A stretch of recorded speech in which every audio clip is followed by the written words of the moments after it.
할렐루야, 감사합니다. 몇 분은 웃으신 분들은 제가 나중에 이름 따로 적어놨으니까 따로 면담하시기 바랍니다. 잠깐 한번 기도하겠습니다. 하나님 아버지 감사합니다. 오늘 귀한 주일 우리가 충남선교회 우리가 헌신 예배로 오후에 모이게 하신 것을 감사를 드립니다. 우리에게 은혜를 주시고 믿음 주시고 또 주 안에서 하나됨을 이루게 하여 주시옵소서. 감사하며 예수님 이름으로 기도합니다. 아멘. 자, 옛날에 영국에서 한날 1시에 두 명의 남자아이가 태어났는데 한 명은 가난한 집에서 태어난 톰이라는 아이고 또 하나는 왕궁에서 태어난 에드워드라는 아이였어요. 이 톰이라는 아이는 가난한 집에서 태어나서 집에서 학대를 받으면서 자랐습니다. 이제 머리가 크니까 이제 청소년이 돼서 더 이상 못 찾겠다 해가지고서 집을 뛰쳐나왔습니다. 그래가지고 갈 곳이 없어서 정처 없이 떠돌다가 발길이 다다른 곳이 보니까 왕실이었습니다. 근데 그 모습을 우연히 왕자 에드워드가 보게 되고 호기심을 갖고 이제 서로 얘기를 하게 됐어요. 그러면서 그 톰을 왕자 에드워드가 왕실 안으로 들어와서 막 구경시켜줬습니다. 그리고 서로 얘기하다가 보니까 같은 날 같은 시에 태어난 거예요. 그래서 서로 재밌다 그러면서 호기심에 서로 옷을 바꿔 입어보자 그렇게 얘기를 했습니다. 그래서 이 거지 같은 톰의 옷을 왕자가 입고 왕자의 옷을 이 톰이 입었습니다. 자, 그러고서 이제 돌아다니고 있는데 이 거지 같은 옷을 입은 에드워드 왕자인데 왕실에서 돌아다니다가 왕실 호위병들한테 딱 걸렸어요. 근데 이 왕실 호위병들이 왕자 얼굴을 잘 모르고서 옷만 보고서는 그냥 내쫓아 버렸습니다. 내가 왕자라고 해도 어디서 그런 거짓말 하냐 그러면서 그런 혼쭐을 내고서 내보냈습니다. 그러고 나서 이제 바깥에 나간 이제 왕자는 우여곡절 끝에 이제 왕위를 물려주는 중요한 대관식이 있는 날 다시 궁으로 어렵게 돌아올 수 있었고 왕자가 됐던 이 거지였던 이 톰의 도움으로 다시 온전히 왕자의 자리를 찾고 왕위를 물려받았다라는 얘기입니다. 이 얘기는 여러분들도 잘 아는 마크 트웨인의 왕자와 거지 이야기입니다. 자, 이 동화를 쓴 이 왕자와 거지는 왜 이런 얘기를 썼냐면 왜 이런 글을 썼는가 하면 그 마크 트웨인 역시 1835년에 가난한 미국 그 개척자의 아들로 태어났습니다. 그러면서 자라면서 늘 자신은 가난했어요. 가난과 싸우면서 살았습니다. 근데 자라면서 이 마크 트웨인에게 힘든 건 뭐냐면은 세상 사람들이 자기 자신을 있는 그대로 봐주는 게 아니라 그 세상의 가치 기준으로 이렇게 보는 것이 차별하는 것이 너무나도 힘들었던 것입니다. 그리고 특별히 크게 와닿았던 것이 뭐냐면은 저희나 나나 다 알고 보면 똑같은데 입은 옷 가지고 사람들이 그렇게 차별을 하는 거예요. 그래서 그게 너무나도 속상하고 억울해서 이 삐뚤어진 사회가 사람들을 겉으로 보이는 것으로만 판단한다. 특히 옷을 보고서 판단한다. 이것을 비판하려고 이 왕자와 거지라는 소설을 쓰게 된 것입니다. 이 옷을 입는다는 건 굉장히 우리에게 의미가 있어요. 어떻게 보면 이것은 옷에 대해서 크게 생각하지 않는 사람도 있고 옷에 대해서 굉장히 의미를 부여하는 사람도 있습니다. 예전에 보면 앙드레김 같은 경우에 보면은 맨날 똑같은 옷 입고 나오잖아요. 맨날 똑같은 옷 입고 나와서 저분은 저 옷밖에 없는가 그랬는데 그 똑같은 옷이 수십 벌 있더라고요. 나중에 뉴스에서 보니까 그런 경우도 있고 스티븐 잡스도 보면 항상 똑같은 터틀넥을 입고 나왔는데 신경 쓰기 싫어서 그랬다는 거예요. 근데 뭐 얘기를 들어보니까 그 똑같은 옷이 또 안에 집에 수십 장 있대요. 그러니까 그런 사람들은 어떤 사람들은 이제 옷에 대해서 특별히 신경 쓰는 사람도 있고 옷에 대해서 신경 쓰지 않는 사람들도 있습니다. 우리 헌신 예배 할 때만 해도 아마 오늘은 남성교회 형들이 나와서 또 같이 나와서 찬양을 하셨는데 뭐 모르긴 몰라도 여러분 안에서는 서로 여러 가지 생각이 있을 수도 있어요. 좀 복장도 통일되지 않고 다양하시잖아요. 어떤 분은 양복에 넥타이까지 매시고, 어떤 분은 양복에 노타이를 하시고, 어떤 분들은 캐주얼하게 입으시고, 이게 서로가 좀 다를 수도 있는데 그것이 다 괜찮으면 문제 없습니다. 그런데 그것을 문제 삼으면 이제 힘들어지는 거죠. 혼신 예배인데 왜 이렇게 입느냐? 아니 뭘 그런 거 가지고 그렇게까지 하느냐? 그러면 이제 힘들어지는 겁니다. 그러면 우리가 남선교회 혼신 예배로 해서 함께 하려고 모였는데 하나된 마음이 안 되고 찢어지면 차라리 옷을 안 입고 하는 것보다 못하다는 얘기죠. 우리 여전도 회원들도 그렇지 않습니까? 제가 처음 왔을 때는 처음 와서 이제 놀랐던 것 중에 인상적이었던 게 뭐냐면은 예배 안내하시는 분들이 항상 처음에는 몇 분이 다 한복 입고 권사님들이 다 안내를 하셨어요. 그래서 어떻게 보면은 옛날로 돌아간 것 같기도 하고 타임머신 타고 돌아간 것 같기도 하고 또 그러면서 계속 보니까 또 이렇게 정성스럽게 한복 입고 계신 거 보니까 또 멋있기도 하고 또 그랬습니다. 근데 또 어느 순간 보니까 또 권사님들이 와서 이거 계속 한복 입어야 되냐고 또 그렇게 막 문의하시는 분들도 계시고 또 본인들이 안 입으시니까 남성분들은 한복 입는 거 좋은데 그렇게 하시는 분들도 계시고 그래서 결국에는 지금 아무도 안 입잖아요. 지금 거의 안 입고 헌신 예배하실 때 헌신 예배할 때도 저 초반에는 웬만하면은 다 한복 입고 나와서 하셨던 몇 년 전인데도 이제 그런 기억이 있고 그 안에서도 또 이제 옥신각신 하면서 꼭 한복을 입어야 되느냐? 아니다. 맞춰서 이제 블라우스 입자 이렇게 해서 하시기도 하고 이제 자유롭게 입자 해서 나오시는 경우도 있고 그랬습니다. 여러분 이 옷이란 게 참 쉽지가 않은 거예요.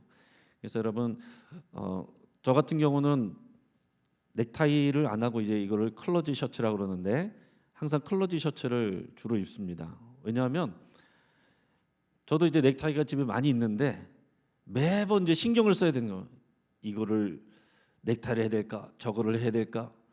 또 옷에도 하려면은 옷에도 맞춰야 되죠. 또 그 자리가 어떤 자리에 따라서 어떤 자리인가에 따라서 그것도 생각을 해야 되죠.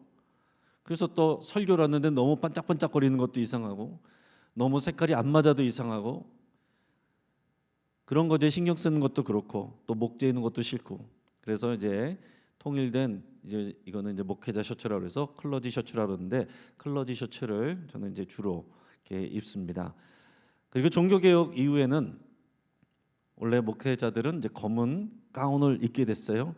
검은 가운을 입는 거 저는 지금 일부 예배 때만 가운을 입고 그리고 2, 3부 예배 때는 그냥 이렇게 양복 차림으로 하고 있습니다. 그리고 부활절, 추수감사주일 이렇게 우리가 성찬식 할 때는 우리 장로님들하고 통일해서 가운을 입기로 해서 이제 가운을 입고는 합니다. 근데 이 가운을 목사의 가운도요. 이 종교개혁에서 가운을 입은 이유는 그런 문화적인 그 사람의 특징과 개성을 감추려고 입은 거예요. 이게 목회자 가운이나 장로 가운이나 내가 목회자인데 내가 장로인데 자랑하려고 한 게 아니고 그런 나를 가리고 주님만 바라볼 수 있도록 하기 위해서 가운을 입는 겁니다. 근데 요즘에 가끔 어떤 경우에 보면은 이 가운도 고급으로 하고 또 어떤 경우에는 목회자들도 박사 가운을 아까우니까 또 입고 나와서 은근히 나 박사 받은 거 자랑하는 그런 모습도 보이기도 하고 그래서 이제 얘기가 되기도 하고 뭐 그래요.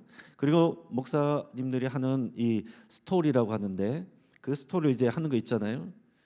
그것들도 이제 뭐 남성교 연합이나 뭐 장로회 연합 그런 데서는 이제 회장님들도 아마 하고 하실 거예요. 여전도에도 마찬가지겠지만은 그러나 그것도 그를 자랑하려고 하는 게 아닙니다. 나 회장이니까 이거 한다 원래 드러내는 게 아니고 스톨은 멍에예요. 멍에를 상징하는 겁니다. 내가 그리스도의 멍에를 맺습니다. 나는 그리스도의 종입니다. 그거를 상징하는 거예요. 그래서 우리가 목회자의 가운은 나를 가리고 스톨을 한 것은 나는 그리스도의 종입니다. 주님이 부리는 나는 그리스도의 종입니다. 나는 없고 주님만 나타내기를 원합니다. 이게 그 가운을 입는 의미입니다. 그러니까 이처럼 우리가 옷에 대한 의미들이 상당히 또 여러 가지 다양한 의미들이 있습니다. 성경에도 보면 이 옷과 관계된 내용들이 많아요. 우선 에덴 동산에서 보면 범죄한 아담과 하와가 처음에는 벌거벗었는데 부끄러운 줄 몰랐습니다. 그런데 선악과를 먹고 나서 보니까 어땠습니까? 자신들이 벌거벗은 걸 알고 부끄러워졌어요. 그래서 자신들이 뭘 했습니까? 뭘로 자신 몸을 가렸습니까?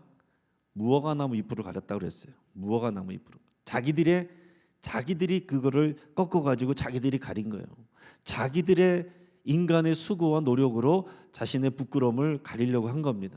그런데 나중에 하나님께서는 어떻게 하셨어요? 양 한 마리를 잡아서 그 양의 가죽 옷을 입혀줬다라고 그랬습니다. 그 옷은 인간의 수치와 죄를 가려주는 옷이었고, 에덴 동산에서부터 그 인간의 수치와 죄를 가리기 위해서 이런 대속의 피가 있었습니다.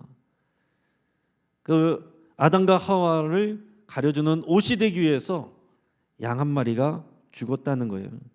그게 벌써 이제 에덴 동산에서부터 인간의 죄와 그것을 가려주기 위해서 하나님께서 대속의 피를 흘려주신 이 복음이 벌써 그 에덴 동산에서부터 온 이야기를 통해 이렇게 나타납니다.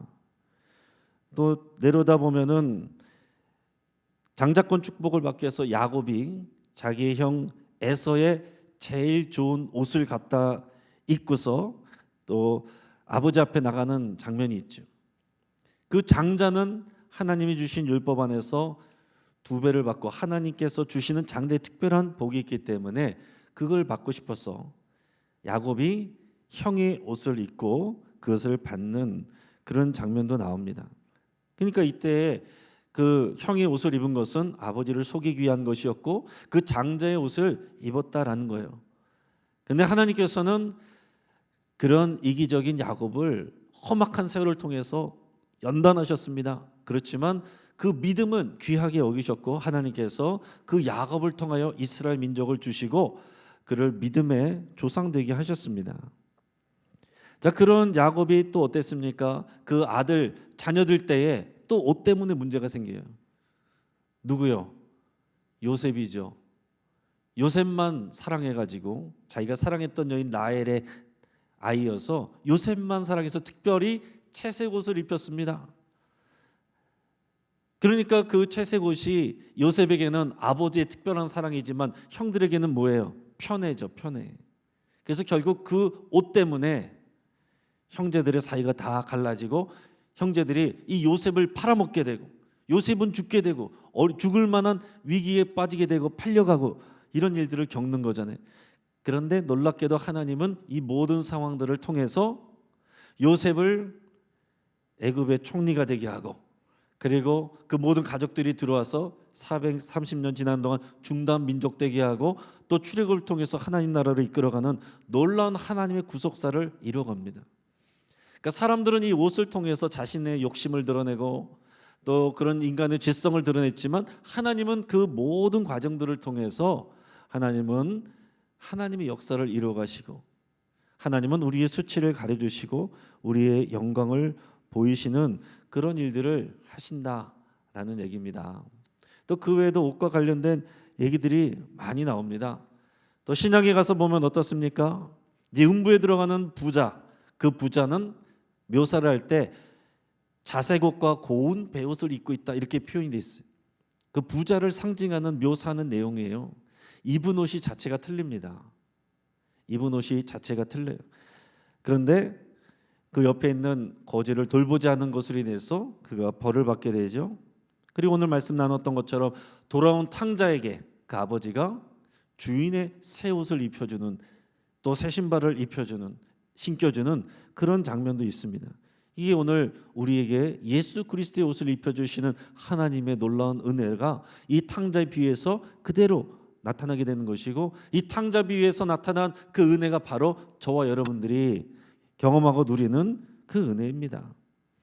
그리고 맨 마지막 때에 인류 역사의 마지막 때에 주님 다시 오실 때 어떤 일이 일어나느냐? 맨 마지막에 요한계시록에 보면 어린 양의 혼인잔치가 있습니다. 어린 양의 혼인잔치 때 보면 신부된 교회는 신부의 옷을 입고 하나님이 허락하신 그 신부의 옷을 입고 혼인잔치에 참여합니다. 이게 우리 마지막 때의 구원의 완성이에요. 그러니까 우리가 마지막 때 어떤 옷을 입고 있느냐, 이것이 너무나도 중요하다라는 얘기죠. 어떤 옷을 입고 있느냐. 또 요한계시록에 보면 마지막에 너희가 벌거벗지 않도록 주의해라. 벌거벗고 다니지 않도록 자기의 부끄러움을 보이지 아니한 자가 복이 있도다. 그렇게 말씀합니다. 여러분, 우리는 아무리 좋은 옷, 명품 옷 입고 있어도 예수 그리스도의 옷, 공의의 옷, 정결한 옷, 빛의 갑옷, 영적 전신갑주 입지 않으면요, 하나님 앞에서 벌거벗은 자예요. 부끄러움을 당하게 되어 있습니다. 그런 차원에서 우리가 예수님을 믿기만 하면 그리스도로 옷 입었다라는 것은 우리에게 너무나도 귀한 은혜입니다. 오늘 본문 말씀 27절 말씀을 같이 한번 다시 읽겠습니다. 시작. 누구든지 그리스도와 합하기 위하여 세례를 받는 자는 그리스도를 옷 입었느니라. 아멘. 자, 그리스도를 옷 입었느니라 그랬습니다. 근데 오늘 이 말씀을 잘 묵상을 하시고 오늘 오후 예배 때는 그 말씀에서 더 업그레이드된 말씀을 우리 나눌 겁니다. 오전에는 우리가 좀 초신자들도 있고 그러시니까 그 초보적인 말씀을 나눴지만 오후 때는 헌신 예배도 나오신 분들이기 때문에 더 깊은 얘기를 나눌 건데요. 그래서 여러분들이 오늘 주주클럽 가정예배 순서지를 가지고 가면 여러분들이 주주클럽 가정예배를 통해서 오늘 본문 말씀을 가지고 같이 나눌 거잖아요. 거기에 처음 질문을 이렇게 써놨습니다. 구약시대의 율법을 지켜서 의인이 되는 것과 구약시대의 의인이 되는 것과 신약시대의 의인이 되는 것이 어떻게 다른지 말해봅시다. 그랬습니다. 혹시 뭐라고 말을 해야 될지 모르실 분이 있을 것 같아서 미리 말씀드립니다. 구약시대는 어땠어요? 율법을 준수하는 행위를 통해서 의롭다함을 받는 것인데, 자, 신약시대는 예수님을 믿는 믿음으로 의롭다함을 칭함을 받는다 그랬습니다. 구약시대와 신약시대가 완전히 다른 거죠. 하나님 나라는 착한 사람이 가는 게 아닙니다. 어떤 사람이 가는 거예요? 선한 사람이 가는 게 아닙니다. 의인이 가는 거예요. 의인이. 근데 그 의를 구약시대는 율법을 지켜서, 내 신약시대는 예수님을 믿어서 의인이 된다라는 얘기예요. 자, 또 다음 질문이 있습니다. 예수님을 믿어 세례를 받은 자는 그리스도로 옷 입었다. 이게 무슨 의미인지 여러분 말해봅시다. 이렇게 됐는데 무슨 의미입니까? 앞에서 우리가 오전에 얘기했던 것은 그리스도로 옷 입는다라는 것을 세례받고 예수님과 연합하는 거다 그랬습니다. 따라하겠습니다. 예수님과 연합. 옷 입고 다니는 거예요. 예수 그리스도 옷은 낮이고 밤이고 계속 입는 것입니다. 벗었다 입었다 하는 게 아니에요. 죽을 때까지, 하나님 앞에 갈 때까지 계속 입고 있는 것입니다. 주일 예배 때만 옷 입고 바깥으로 나가면서 벗는 옷이 아니에요. 예수 그리스도 옷은 계속 사나 죽으나 입는 옷입니다. 자, 그리고 또 하나는 앞에서 얘기한 것처럼 이신칭이다 그랬어요. 이신칭이 값없이 이 옷을 입혀주셨다. 하나님의 은혜죠.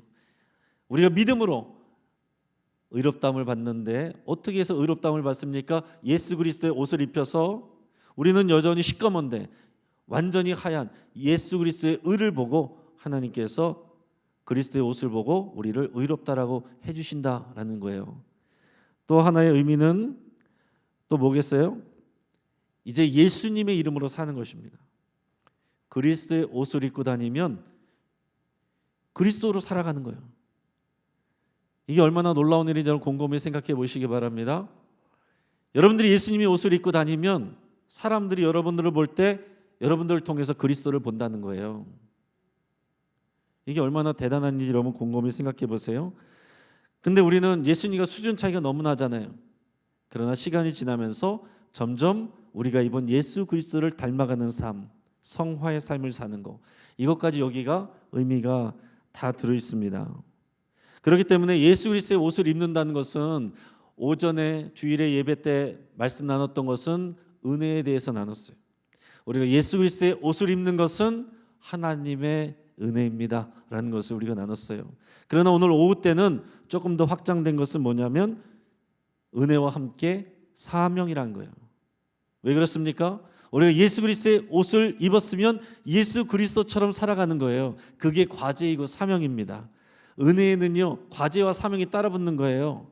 은혜만 따로 있고 사명과 과제는 없고, 이게 아니다라는 얘기입니다. 오늘 한국교회가 세상으로부터 손가락질 받는 이유는 이 은혜는 말하는데 사명과 과제에 대해서는 말하지 않기 때문에, 사명과 과제를 행하는 사람들을 보지 못하기 때문에, 보여주지 못하기 때문에 그렇게 되는 것입니다. 물론 실제로는 교회에서 여러분 의인이 많고 또 사회를 섬기는 것 다른 종교보다 훨씬 많습니다. 이 사회복지 시설이나 이런 부분들이요, 다른 종교 가톨릭이나 불교에 비하면요 훨씬 더 많습니다. 그러나 가톨릭이나 불교 같은 경우에는 이 방송 미디어에 돈을 많이 써요. 방송이 많이 나옵니다. 선한 이미지가 비춰집니다. 근데 기독교는 돈이 없어요. 돈이 잘 안 씁니다. 우리 개신교는. 그러니까 항상 뭐 잘못한 것만 자꾸 비춰집니다. 그러나 여러분, 우리가 그런 걸 통해서 우리가 반성도 해야 되지만 보여지는 게 전부가 아니다라는 것을 생각을 하시고, 우리가 통계적으로도 이미 우리 개신교가 다른 어떤 기타 종교보다 훨씬 더 보이지 않는 곳에서 우리 지역사회와 세상을 섬기고 있습니다. 우리는 은혜로 예수 그리스도의 옷을 입었으면 자랑하고만 다니는 게 아니고 그리스도로 사는 것, 이 과제와 사명이 있다는 거예요. 자, 복권의 옷을 입혀놨습니다. 그럼 복권의 옷을 입고서 뭐 하면 되겠어요? 복권의 옷을 입고 복권놀이 가면 되겠습니까? 복권의 옷을 입고 캠핑 가면 될까요? 법정으로 가서 재판을 해야죠. 재판 준비를 해야죠. 판사의 일을 하는 것입니다. 자, 의사 가운을 입었으면 뭐 합니까? 의사 가운을 입었으면 의술을 베풀어야죠. 우리가 그리스도의 옷을 입었으면 그리스도의 일을 하는 것입니다. 오늘은 남선교 혼신 예배고 오예배 오신 분들은 다 혼신된 분들이기 때문에 이 말씀을 쉽게 잘 이해하시고 또 잘 받아들이실 거예요. 우리 예수 그리스도의 옷을 입은 것은 은혜이자 동시에 그 은혜에 따라붙는 과제와 사명이 있는 겁니다. 이게 영광스러운 거예요. 물론 여러분 버거울 때가 있죠. 그러나 여러분 생각해 보십시오. 국가대표 되기 위해서 얼마나 사람들이 수고하고 노력하는데 국가대표 입혀놨더니 더 이상 힘들어서 못하겠다고 안 하면 되겠습니까? 국가대표가 됐으니까 더 열심히 연구하고 더 열심히 훈련하고 더 열심히 뛰는 거죠. 그게 영광이 되는 거예요. 버거운 게 아니라 영광이 되는 것입니다. 우리가 그리스도의 옷을 입고서 그리스도처럼 사는 것은 버거운 일이 아니라 영광스러운 일입니다. 할렐루야. 여러분, 이것을 여러분 스스로가 마음에 선포하셔야 돼요. 새겨야 됩니다. 저도 목회자가 돼서 목회자로 사는 거 버거운 일이죠. 목회자들도 자기 자녀들 목회한다 그러면은 발벗고 말리는 분들도 있습니다. 해보니까 어렵거든요. 모든 사람 눈치도 다 살펴야 되고 맨날 입에 미안하다는 말, 죄송하다는 말, 이런 말 달고 살아야 되고. 그러나 여러분, 그것이 영광입니다. 목회자의 그 사명의 옷을 입었으면 그 일을 하는 거죠. 그럼 누가 그 일을 하겠습니까? 우리 여기 장로님들 계신데 장로님들을 살아가면은 늘 즐겁습니까? 모든 사람들이 다 존경해주고 늘 박수 쳐줍니까? 제일 먼저 욕먹는 사람이 장로잖아요. 이거 괜히 했다, 그런 생각 들 수도 있겠지만 그거를 감당하는 게 장로의 몫이죠. 권사님도 마찬가지고 안수 집사님도 마찬가지고 모든 봉사자도 마찬가지입니다. 우리 그리스도인들도 마찬가지입니다. 우리가 그리스도인이 아니면 다른 데 가서 남들하고 똑같이 살아도 문제될 게 없습니다. 그러나 우리가 그리스도의 옷을 입었기 때문에 우리는 그리스도처럼 말하고 그리스도처럼 행동하고 그리스도처럼 반응해야 되는 거예요. 이게 참 어려운 일이죠. 나는 수준이 그렇지 않은데 내가 그리스도의 옷을 입은 것은 믿음으로 입었는데 어떻게 우리가 그리스도처럼 살아갑니까? 하지만 그 과정 가운데 우리가 수준을 차이가 있지만 우리가 조금씩 흉내라도 내는 거예요. 흉내라도 내는 거. 그 과정이 성화라고 하는 겁니다. 처음에는 이상할 수 있지만 계속 하는 거예요. 여러분, 우리가 오늘 말씀을 깊이 잘 생각하시고 우리가 교인의 옷을 입고 살아가는 게 아닙니다. 그리스도의 옷을 입고 살아가는 거예요. 교인의 옷을 입는 것은요 쉽습니다. 저는 특별히 다 그렇진 않겠지만은 또 정치하시는 분들이 와서 또 같이 예배드리고 하는 거 뭐 크게 판단하지 않고 크게 뭐 생각하지 않습니다. 그분의 믿음일 수도 있고 얼마든지 아닐 수도 있고 또 정치적으로 그렇게 하는 일일 수도 있고 정말 본인의 믿음일 수도 있고 제가 다 판단할 수는 없는 일이죠. 그러나 그분이 예배했다, 교회 다닌다, 교회 어떤 직분자다, 그거에 대해서는 크게 사실 신뢰를 하지 않습니다. 얼마든지 교인의 옷을 입는 수는 있거든요. 정말로 그분이 그 믿음 생활하고 그렇게 살아가느냐, 그 믿음의 가치대로 하느냐, 그것은 또 다른 문제입니다. 그래서 장로가 어떤 정치인이 됐다, 어떤 큰 뭐 역할을 맡았다 사회에서, 사실은 저도 그렇게 큰 기대를 하지 않습니다. 욕 안 먹으면 다행이다 이렇게 생각을 해요. 그러니까 우리 직분이 우리의 옷이 될 수 있지만 그것보다 더 중요한 것은 우리 안에 그리스도의 옷을 입었다는 것, 그것을 고백하며 살아가는 것이 더 중요하다라는 얘기입니다. 그리스도는 이 땅에 와서 왕이 되지 않았습니다. 나귀 새끼를 타고 들어오셨고 그리고 제자들을 섬겼습니다. 높은 곳으로 올라간 것이 아니라 십자가의 자리로 내려갔습니다. 우리 그리스도인들은 그리스도의 옷을 입었기 때문에 그 길을 따라가는 거예요. 높은 곳을 향해서 경쟁하면서 달려갈 수가 없는 것입니다. 서로 경쟁하고 비교하면서 싸우고 다툴 수가 없다라는 거예요. 그 뒤에 구절도 우리 28절 29절 같이 읽겠습니다. 너희는 유대인이나 헬라인이나 종이나 자유인이나 남자나 여자나 다 그리스도 예수 안에서 하나이니라. 너희가 그리스도의 것이면 곧 아브라함의 자손이요 약속대로 유업을 이을 자니라. 아멘. 자, 27절에서 아까 오전에는 그리스도의 옷을 입었다 그랬는데 오늘 28절에서 뭐라고 그랬습니까? 너희는 유대인이나 헬라인이나 종이나 자유인이나 남자나 여자나 다 그리스도 예수 안에서 하나이니라. 어떻게 하나가 될 수가 있어요? 그리스도라는 옷을 다 똑같이 입었으니까. 자, 그리스도의 옷을 가난한 사람하고 부자 사람하고 다른 옷을 줍니까? 똑같은 그리스도의 옷을 입혀주는 거예요. 유대인이나 헬라인이나 똑같은 옷을 입혀주는 것입니다. 주인이나 종이나 똑같은 옷을 입혀주는 거예요. 그것을 우리가 뭐라 그럽니까? 유니폼이라고 그러는 거죠. 유니폼이라고. 그래서 오늘 헌신 예배 때 오늘 이렇게 여러 가지 복장을 입고 올 수 있지만 그것이 문제가 되면 유니폼을 맞춰 입으면 돼요. 우리가 한 팀인 것을 우리가 고백할 때는 보통 유니폼을 맞춰 입죠. 그러면 우리가 한 팀인 소속감을 느끼게도 되고 누가 더 좋은 옷, 나쁜 옷 입은 그런 걸 볼 필요도 없습니다. 앞에서 말한 것처럼 목사도 가운을 입는 것은 나 자신을 가리는 것이고 찬양대도 가운을 입는 것은요 가운 자랑하려고 입는 게 아닙니다. 그 사람들의 각자의 서로 우열 같은 거, 사람들은 그런 것들을 보게 되잖아요. 저 사람은 명품 입고 왔네. 저 사람은 브랜드 입고 왔네. 저 사람은 짜가를 입고 왔네. 그런 거 볼 수 있잖아요. 찬양하고 있는데 그런 거 보게 되잖아요. 그런 거를 가리는 게 가운이고 그게 유니폼입니다. 그게 한 팀 된 것을 보여주면서 나를 가리는 겁니다.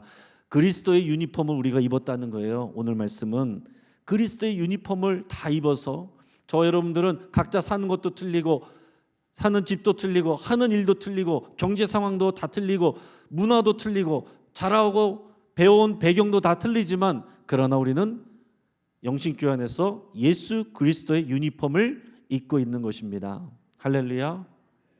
그러면 상대방을 바라볼 때 뭘 바라봐야 돼요? 입고 있는 그리스도를 바라봐야 되는 거예요. 그러니까 여러분 서로에게 너무 큰 기대를 갖지도 마실 거고 너무 크게 실망할 필요도 없습니다. 우리 다 연약합니다. 그러나 우리는 다 그리스도의 옷을 입었기 때문에 이 자리에 있는 것이고 사명 감당하는 것이죠. 우리는 부족하나 그러나 그리스도의 옷을 입고 있기 때문에 우리가 소망을 갖고 기대를 하는 겁니다. 그리고 마지막에 뭐라고 그랬어요? 그리스도 유니폼을 입은 사람들이 다 아브라함의 자손이고 약속대로 유업을 입을 자가 되게 됐다 그랬습니다. 이 얘기를 누구한테 하는 겁니까? 이방인 헬라인들한테. 믿음 때문에 아브라함의 자손이 됐다는 거예요. 저와 여러분들은 아브라함의 자손들이 후손들이 된 거예요. 새 이스라엘이 된 것입니다. 근데 아브라함에게 하나님이 어떤 약속을 주셨습니까? 축복의 통로가 되게 하신다고 그랬거든요. 너를 축복하는 자에게 내가 너를 축복하고 복 주고 너를 저주하는 자에게 내가 그들을 저주하리라. 너로 인해서 그 아브라함을 통해서 가정이 복을 받고 가문이 복을 받고 민족이 되고 그 민족을 통해서 다른 세계 모든 민족과 만방 열방이 다 복을 받게 되는 거, 이게 하나님의 뜻입니다. 얼마나 멋진 일입니까? 저와 여러분들이 그런 아브라함의 후손이 되었다는 것은 예수 그리스도의 옷을 입고 그 사명을 받았다는 거예요. 저와 여러분들이 축복의 통로가 되는 것입니다. 축복의 통로가 되는 거예요. 오늘 남선교회 회원들이 여러분들이 축복의 통로입니다. 축복의 통로, 여러분들을 통해서, 우리 남선교회들을 통해서, 남선교회잖아요. 세계 만방의 모든 민족에게 선교하는 일에 여러분 애쓰시고 수고하시고 그 일을 위해서 그리스도의 유니폼 입은 것을 기억하시면서 우리가 하나됨을 여러분 기억하시고 고백하시며 이것을 힘써 지키시기를 주의 이름으로 축복합니다. 같이 한번 기도하겠습니다. 하나님 아버지 감사합니다.